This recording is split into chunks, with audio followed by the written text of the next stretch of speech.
Merci beaucoup, Dominique. Bonjour à toutes, bonjour à tous. Donc, j'avais une allocution bilingue, donc je pense que, comme j'ai remarqué qu'il y a un traducteur, je laisse, je vais y aller en français, je demande au traducteur de m'appuyer en ce sens. Monsieur White, bonjour. Madame Gratton et chers invités, bienvenue à Montréal. Derrichef, au nom du maire de Montréal, Monsieur Denis Coderre, au nom aussi de mon collègue, Monsieur Dimitrios Beis, qui est membre du comité exécutif, responsable des questions relatives à la diversité. Donc, je vous souhaite la bienvenue à Montréal et je vous remercie pour cette heureuse initiative. Je commencerai par évoquer un écrivain, en fait, hier soir, lors d'une rencontre à l'ENAP, j'ai évoqué ce même auteur et je crois que la rencontre de ce matin m'autorise à encore évoquer Max Frisch, qui disait « Nous avons demandé des bras, on nous a envoyé des personnes ».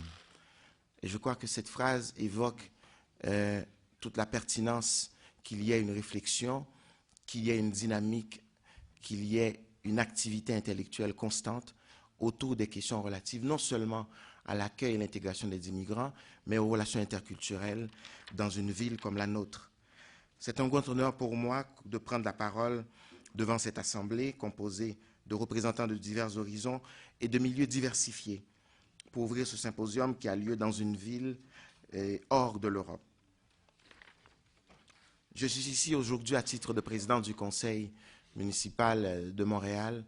Le président du conseil, pour certains d'entre vous connaissent déjà les fonctions, les responsabilités de ce poste. Cependant, j'aimerais peut-être pour ceux qui ne le connaissent pas rappeler, oui, qu'à côté des responsabilités de gestion du conseil municipal ou encore des questions protocolaires, le président du conseil municipal a aussi une responsabilité dans les activités relatives à la démocratie municipale montréalaise.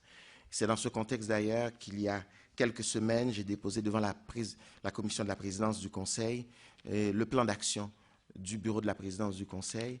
Et dans le cadre de ce plan d'action, donc, je me permets de vous rappeler un des axes pour moi qui m'a paru important, c'est tout ce qui concerne le rapprochement de la ville, de ses institutions avec l'ensemble des citoyens.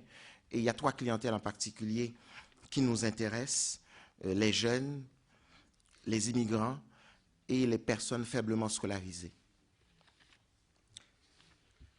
C'est un grand honneur pour moi comme élu municipal, pour l'ensemble des élus municipaux, pour les Montréalaises et les Montréalais, d'accueillir le laboratoire de recherche en relations interculturelles, l'ABRI, de l'Université de Montréal, avec le support du Conseil de l'Europe et des études sociales des humanités de recherche, ici à Montréal, dans le cadre de cet événement.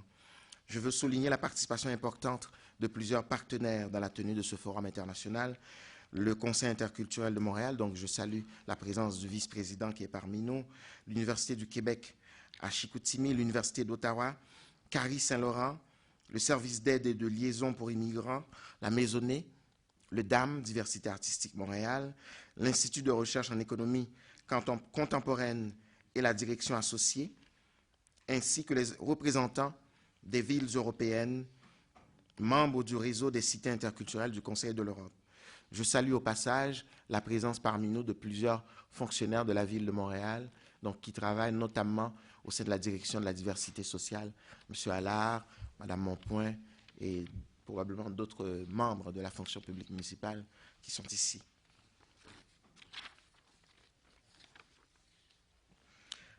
La population de Montréal représente une diversité culturelle importante. Une personne sur trois est née à l'extérieur du Canada. Les immigrants représentent près de 538 000 personnes, soit près de 33% de la population de la ville de Montréal.